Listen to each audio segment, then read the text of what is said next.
Hi, I'm Bob Peterson and welcome to our video blog.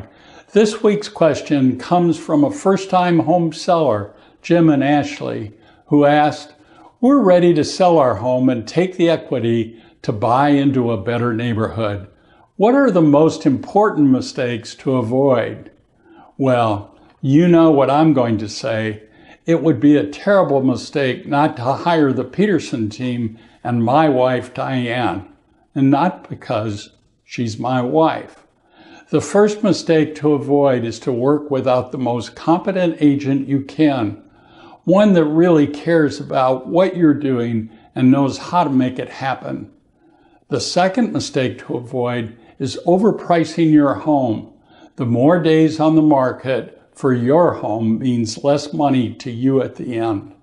The comparative sales are history and affect appraisals. What the neighbors are asking for their home is just that, their idea of what a buyer should pay. Knowing who will buy your property and why, and pricing it without unnecessary negotiating room will draw the right buyer, and typically more than one of them at the same time. I just love a good old bidding war. The third mistake to avoid, and very obvious during the buyer showing, is not to address the elephant in the room up front. What I mean by that is if the carpet needs to be replaced or the wallpaper needs to come down, answer those objections up front.